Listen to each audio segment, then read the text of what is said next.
محمد زحمت نہ سمجھو کہ تھوڑے تھوڑے کے آ جاؤ جگہ خالی ہے پچھلے آنا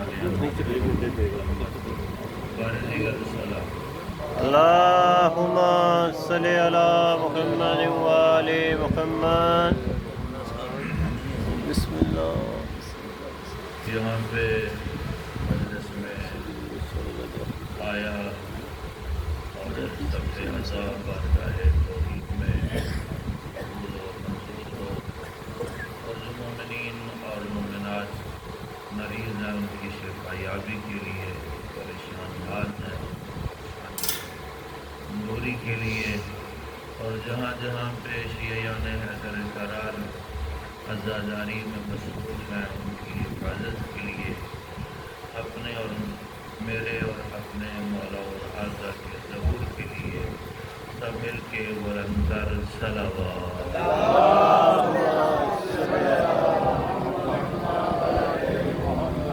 گرمی سے پورا جنہ ان سائڈ کے ترجمے میں پریشان کرے گا بارے دیگر صلوات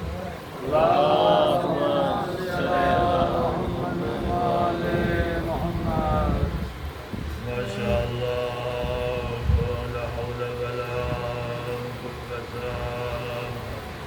إلا بالله العلي العظيم أعوذ بالله السميع العليم من الشيطان الرجيم بسم الله الرحمن الرحيم الحمد لله الواحد الأحد الصمد الذي لم يتخذ صاحبة ولا ولدا ولم يكن له شريك في الملك ولم يكن له ولي من الذل وكبره تكبيرا اللهم صل على محمد وآل محمد الصلاة والسلام على أشرف الأنبياء والمرسلين وخاتم النبيين وشفيع المذنبين حبيبنا وحبيب إله العالمين وما أرسلناك إلا رحمة للعالمين أبو القاسم محمد اللهم صل على محمد وآل محمد وعلى آله الطيبين الطاهرين المعصومين المنتخبين المنتجبين الذين عذب الله عنهم الإسلام وطهرهم تطهيرا اللهم صل على محمد وآل ولعنة الله على أعدائهم أجمعين أما بعد فقد قال الله تعالى في الكتاب المجيد والفرقان الحميد بسم الله الرحمن الرحيم ولا تحسبن الذين قتلوا في سبيل الله أموات بل أحياء عند ربهم يرزقون صلوات اللهم صل على محمد وآل محمد سامعین محترم عزاداران سرکار سید الشہداء علیہ الصلوۃ والسلام آج شبم کے عنوان سے شہداء کی یاد کے لیے مجلس کو رکھا گیا ہے اسی لیے میں نے جو آیت مجیدہ تلاوت کی ہے وہ شہداء اور شہید کے حوالے سے ہے برادر محترم قبلہ صاحب بھی موجود ہیں اللہ رب العزت یہ سورہ بقرہ کی آیت نمبر 154 میں ارشاد فرما رہا ہے وَلَا تَحْسَبَنَّ الَّذِينَ قُتِلُوا فِي سَبِيلِ اللَّهِ، آپ گمان نہ کریں، آپ اپنے ذہن میں یہ بات لے کے نہ آئیں جو اللہ کی راہ میں قتل ہو جاتے ہیں، فی سبیل اللہ قتل ہو جاتے ہیں، ان کو مردہ خیال نہ کرنا، ان کو مردہ خیال نہ کرنا، بل احیاء، بلکہ وہ زندہ ہے، عند ربہم، اپنے رب کے ہاں، ولیکن لا تشعرون، لیکن آپ کو ان کی زندگی کا شعور نہیں ہے۔ جتنا آپ رغبت سے، شوق سے سماعت فرمائیں گے اتنی دیر ہی آپ کو زحمت دوں گا، اس سے زیادہ نہیں۔ اللہ رب العزت کیا فرما رہا ہے کہ جو اللہ کی راہ میں مارے جاتے ہیں آپ ان کو مردہ خیال نہ کرنا، سوچنا بھی نہیں، بلکہ وہ کیا ہے؟ زندہ ہے۔ یعنی اللہ رب العزت ہماری زبانوں پر یہ مہر لگا رہا ہے کہ آپ نے سوچنا بھی نہیں کہ وہ مردہ ہے۔ آپ کے اذہان کی رسائی بہت کم ہے۔ اللہ رب العزت فرما رہا ہے آپ کے اذہان کی رسائی پہنچ بہت کم ہے، آپ یہ بات سمجھ نہیں آئے گی کہ جو اللہ کی راہ میں، توجہ چاہوں گا میں، جو اللہ کی راہ میں مارا جاتا ہے وہ زندہ ہے، جو اللہ کی راہ میں مارا جاتا ہے وہ زندہ ہے۔ آپ اتنی جلدی قبول نہیں کریں گے، کیوں؟ اس لیے نہیں کریں گے آپ اس کو دفن کر کے آتے ہیں، کہیں گے جس کو دفن کر دیا جائے وہ کہاں زندہ ہوتا ہے؟ توجہ چاہوں گا، وہ کہاں زندہ ہوتا ہے؟ اللہ رب العزت فرما رہا ہے تیری عقل کی رسائی وہاں تک نہیں ہے، ولیکن لا تشعرون، وہ زندہ ہیں اپنے رب کے ہاں، تیری عقل کی وہاں تک پہنچ نہیں ہے۔ تیرے عقل کی وہاں تک پہنچ نہیں ہے، تیرا شعور وہیں تک نہیں جا سکتا۔ تیرا شعور پہنچتا ہوتا، توجہ چاہوں گا، تیرا شعور پہنچتا ہوتا تجھے شہید کی زندگی کا پتہ چلتا۔ تیری شعور کی پہنچ ہی نہیں ہے، تو کیا سمجھے گا کہ وہ زندہ ہے یا زندہ نہیں ہے؟ میں اللہ کہہ رہا ہوں وہ زندہ ہے۔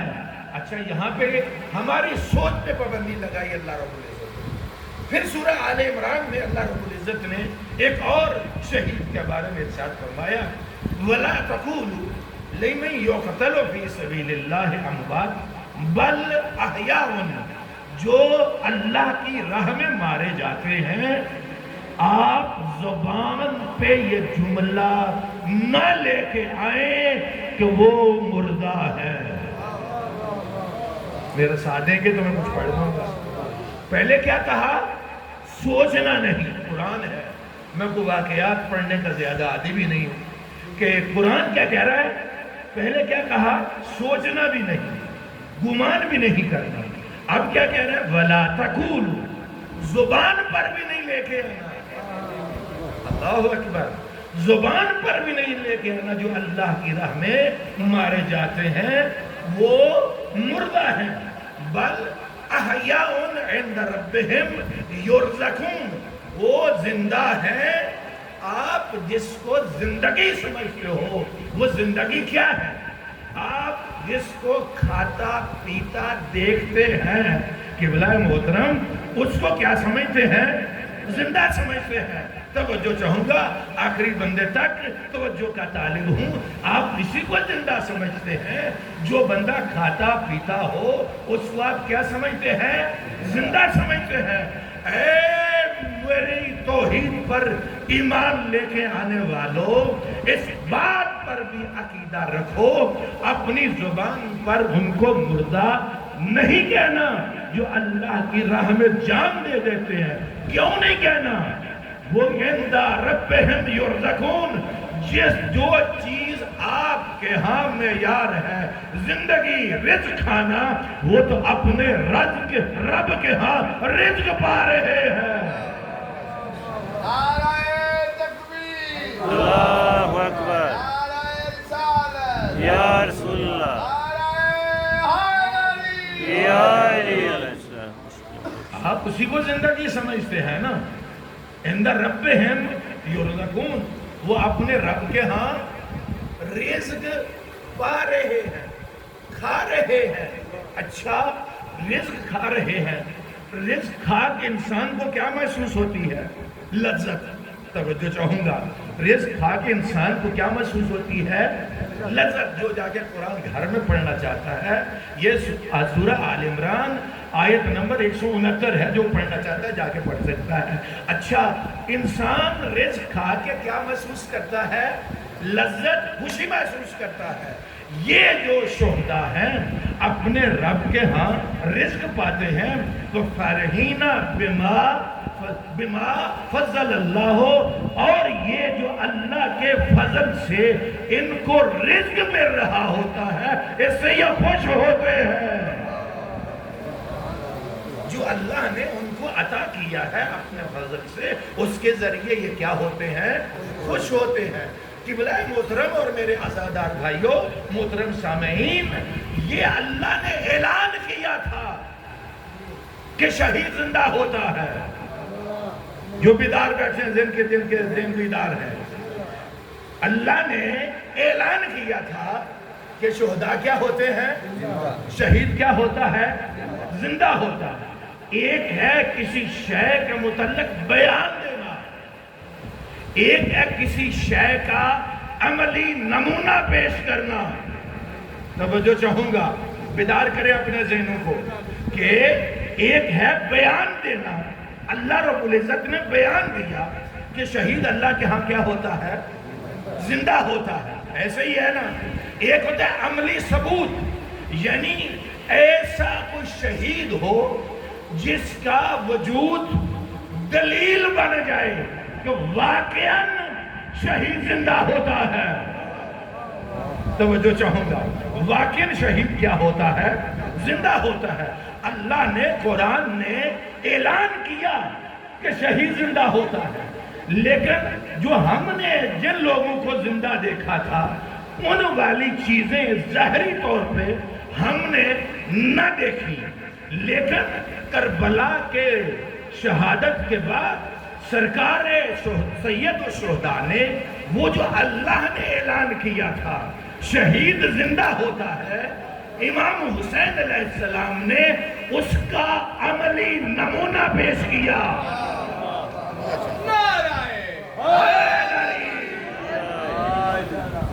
اس کا عملی نمونہ پیش کیا. آپ کہیے کہاں پہ؟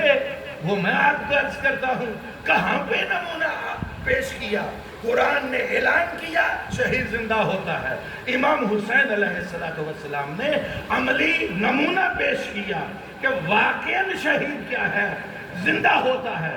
اگر امام حسین علیہ السلام یہ عملی نمونہ پیش نہ کرتے، تاریخ اسلام میں کوئی عملی نمونہ نہیں تھا اور نہ ہوتا. بس لوگوں کو یہ کہنا، ہم لوگوں کا یہ کہہ گئے قرآن میں آیا ہے آپ یقین رکھ لیجئے. توجہ ہے، ہم یہی کہہ سکتے ہیں قرآن میں ہے، اللہ کا کلام ہے، آپ یقین کر لیجئے کہ شہید کیا ہوتا ہے؟ زندہ ہوتا ہے. بس یہی تک ہم کسی کو کہہ سکتے تھے، کوئی نمونہ نہیں دکھا سکتے تھے.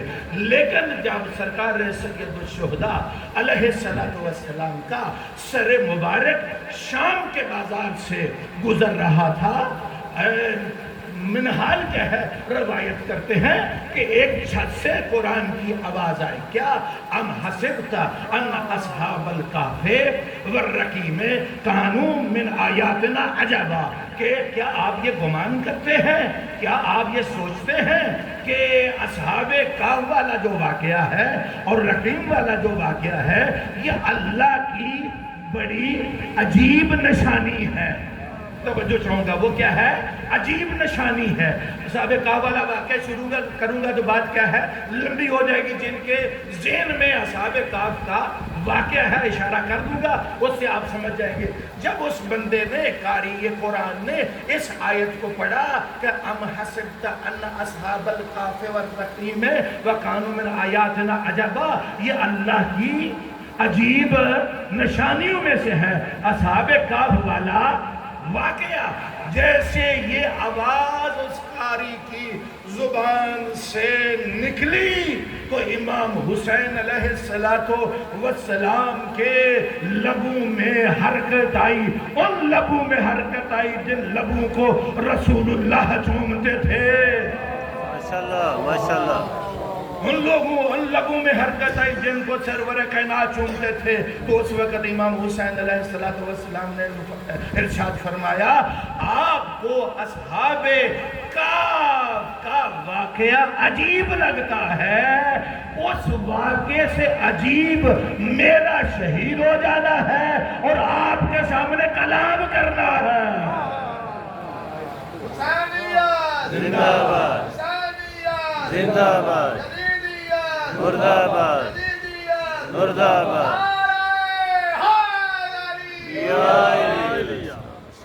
میرا بات کرنا اس سے بھی زیادہ عجیب ہے۔ آپ سوال کریں گے وہ بھی عجیب تھا، اصحاب کہف والا واقعہ، اور یہ بھی عجیب ہے۔ یہ امام حسین علیہ السلام کا کلام کرنا اس سے زیادہ عجیب کیوں ہے؟ توجہ چاہوں گا، وہ عجیب کیوں ہے؟ وہ صرف عجیب تھا اور امام حسین کا قتل ہو کر اور زبان مبارک سے تلاوت قرآن کرنا یہ اس سے زیادہ عجیب ہے۔ کیوں؟ اب اشارہ کر رہا ہوں۔ اصحاب کہف کا واقعہ جن کے ذہن میں ہے، جن کے ذہن میں نہیں ان کی طرف اشارہ کر رہا ہوں۔ سورہ کہف قرآن میں کیا ہے؟ موجود ہے، اس میں یہ واقعہ موجود ہے۔ اصحاب کہف جو تھے وہ کتے والے، ان کے ساتھ کتا بھی تھا اور غار کے اندر چلے گئے تھے اور 300 سال سے زیادہ اس غار کے اندر سوئے رہے۔ 350 سال کے بعد وہ کیا ہے، بیدار ہوئے اور انہوں نے گفتگو کرنا شروع کی، وہ بولنے لگے۔ امام حسین نے فرمایا میرا واقعہ اصحاب کہف سے زیادہ عجیب ہے۔ کیوں؟ وہ سوئے ہوئے تھے۔ واہ بھائی، وہ کیا تھے؟ سوئے ہوئے تھے۔ قرآن کہتا وہ سو رہے تھے۔ 300 سال کے بعد سو کر اٹھ کر کلام کرنا اتنا عجیب نہیں ہے، سر تن سے جدا ہو جائے پھر کلام کرنا اس سے بھی زیادہ عجیب ہے۔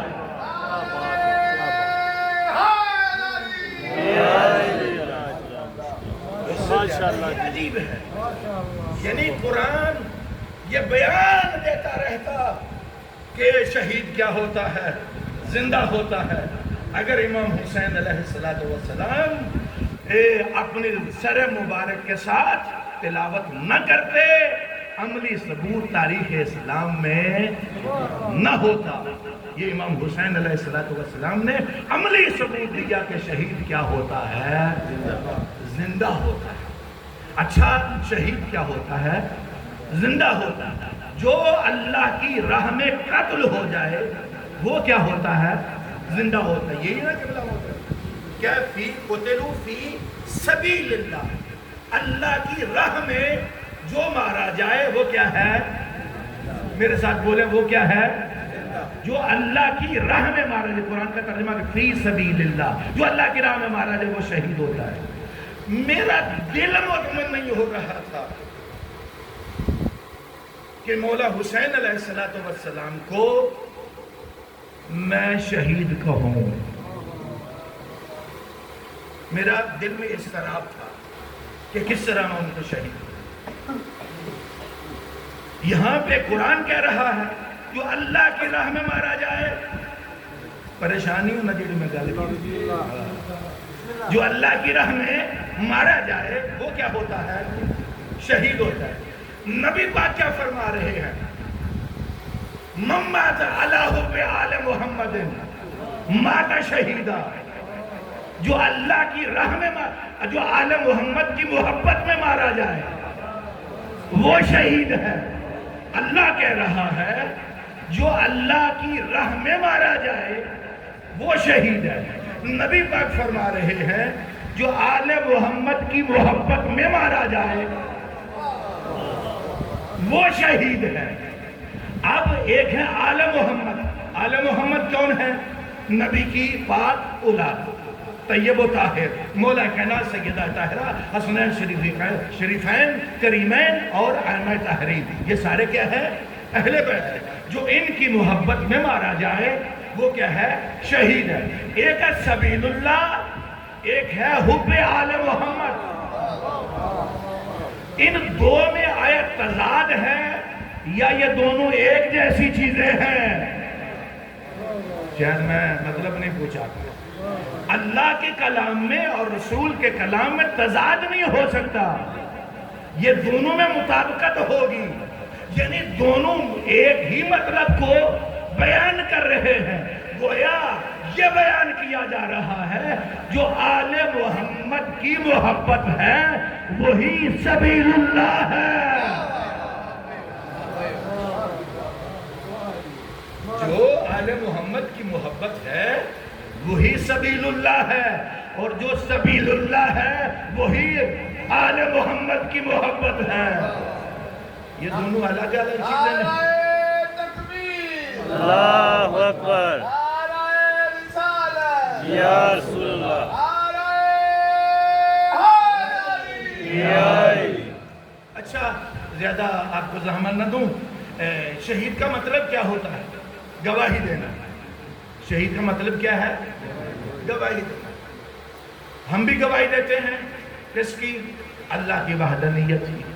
اشہد ان لا الہ الا اللہ واشہد ان محمد رسول اللہ واشہد ان علی۔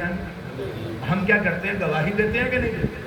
اچھا میرا آخری بندہ تک سوال ہے، یہ جو ہم اللہ کی توحید کی گواہی دیتے ہیں اور نبی پاک کی رسالت کی گواہی دیتے ہیں، یہاں تک اہل سنت بھائی ہمارے ساتھ ہیں، آگے اہل تشیع مولا کائنات کی ولایت اور امامت کی بھی کیا کرتے ہیں؟ گواہی دیتے ہیں۔ اچھا یہ گواہی جو ہم دیتے ہیں یہ کس لیے گواہی دیتے ہیں؟ یہ کس لیے ہم گواہی دیتے ہیں؟ یہ جو اندر کا ایمان ہے اس کو بچانے کے لیے اس کا اعلان کرتے ہیں کہ میں اللہ کی وحدانیت کی گواہی دیتا ہوں۔ توجہ چاہوں گا، اللہ کی وحدانیت کی گواہی دیتا ہوں، یعنی یہ گواہی دیتا ہوں میں اپنا ایمان بچانے کے لیے۔ ایک جملہ کرنا ہے آپ کی خدمت عالیہ میں کہ یہ گواہی میں دیتا ہوں کس کے لیے؟ اپنا ایمان بچانے کے لیے، اللہ کی توحید کی، نبی پاک کی رسالت کی میں گواہی دیتا ہوں اپنا ایمان بچانے کے لیے۔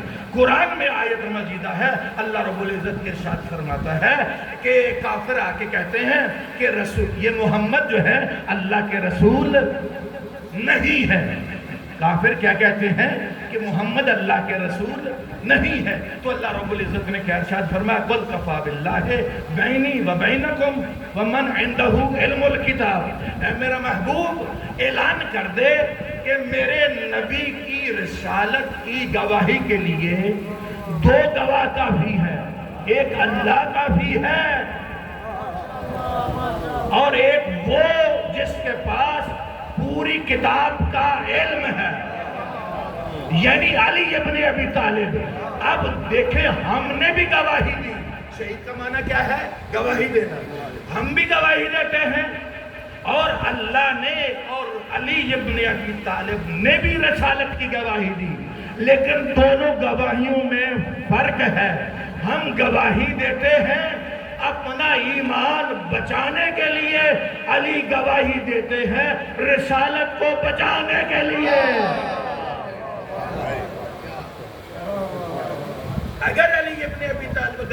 کرتے تھے تو نبی پاک کی رسالت کا کوئی دوسرا گواہ نہ تھا، اللہ تھے اور دوسرے مولائے کائنات تھے، زیادہ زحمت نہ دوں۔ اچھا، ایک جملہ آپ نے سنا ہوا ہے، علماء سے سنا ہوگا کہ جب شہید کا قطرہ زمین پہ گرتا ہے، اس قطرے کے گرنے سے اس کے سارے گناہ معاف ہو جاتے ہیں۔ سنا ہوا ہے نا؟ جیسے ہی شہید کا خون کا قطرہ زمین پہ گرتا ہے اس کے سارے گناہ، ہاں، لیکن یہاں پہ یہ بھی عرض کرتا چلو، وہ جو حقوق اللہ ہیں وہ معاف ہوتے ہیں، جو حقوق العباد ہیں وہ معاف نہیں ہوتے، یہ بھی عرض کرتا چلو۔ اچھا، تو عرض کر رہا تھا کہ خون کا قطرہ گرنے سے شہید کے سارے گناہ معاف ہو جاتے ہیں۔ اے میرے پروردگار، جس ہستی کی شہادت کے عنوان سے ہم اکٹھے ہوئے ہیں اس کے ذمے تو گواہ کوئی گناہ نہیں ہے، اس کی طہارت کی گواہی تو نے خود دی ہے۔ پتہ نہیں میں سے نہیں پہنچاتا رہتا یا آپ تھکے ہوئے ہیں کہ کیا کہ عام گناہگار شہادت دے، اس کا جب خون کا قطرہ گرتا ہے تو اس کے گناہ تو معاف ہو جاتے ہیں، ٹھیک ہے؟ تو اب جو ہستی سرکار سید الشہداء جن کے عنوان سے یہ مجلس برپا ہے، اس کو تو اللہ انما یرید اللہ میں شامل کیے ہوئے ہے۔ وہ طیب و طاہر ہے، وہ پاک و پاکیزہ ہے، اس کی عصمت کی گواہی اللہ نے دی ہے، گناہ تو اس کے ذمہ ہے نہیں۔ تو پھر اس کا جب خون کا قطرہ گرے گا پروردگار، تو اس شہید کو کیا عطا کرے گا، حسین کو کیا عطا کرے گا؟ پروردگار کی آواز آئے گی جب کوئی گناہگار شہید ہوتا ہے، جب اس کا خون کا قطرہ گرے گا زمین پر تو اس کے گناہ معاف کروں گا، لیکن یہ ہے سید الشہداء، جب اس کا قطرہ خون کا قطرہ زمین پہ گرے گا گناہ اس کے ذمہ نہیں، جس جگہ پر گرے گا اس خاک کو خاک شفا بنا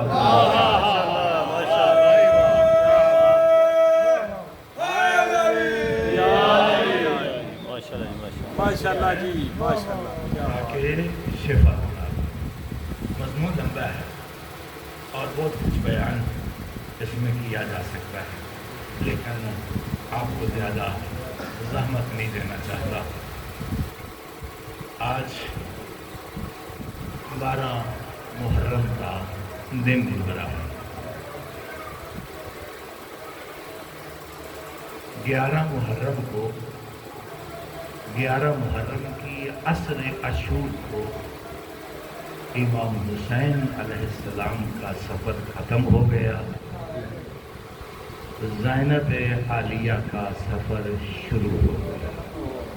اجرکم من اللہ، زینب عالیہ کا سفر شروع ہو گیا۔ 11 محرم کو شمر، یہی کہوں نا، شمر کچھ زیور لے کر آیا،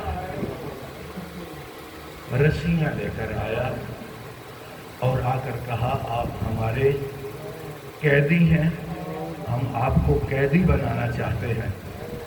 زینب عالیہ سلام اللہ علیہ آکی آواز ہے اپنا ساتھ، ثبتک اللہ وجہکا، اے عمر ساتھ تیرا چہرہ سیاہ ہو، نحنو ودائع رسول اللہ، ہم رسول اللہ کی امانتیں ہیں۔ اجرکم من اللہ، ہم رسول اللہ کی امانتیں ہیں۔ شمر رسیاں دے جا اور تو پیچھے ہٹ جا، ہم رسول زادیاں خود قیدی ہو جاتی ہیں۔ اجرکم من اللہ، ہم رسول زادیاں خود قیدی ہو جاتی ہیں۔ زینب عالیہ نے ساری مستورات کو خود قیدی بنایا۔ آپ سوچو کیسے زینب نے قیدی بنایا ہوگا۔ اجرکم من اللہ، اللہ آپ کی یہ ہائے قبول کرے۔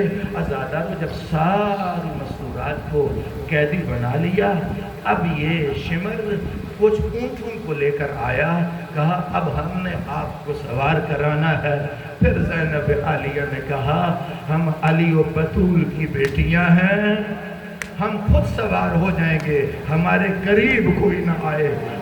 اجرکم من اللہ، عزادارو زینب عالیہ، جناب ام کلثوم اور جناب فضہ نے ساری مستورات کو سوار کرا لیا، ساری مستورات کو سوار کرا لیا۔ یہ 3 مستورات بچ گئیں۔ پھر جناب زینب عالیہ نے جناب ام کلثوم کو سوار کرایا، اب 2 مستورات بچ گئیں، ایک جناب فضہ اور ایک جناب زینب عالیہ۔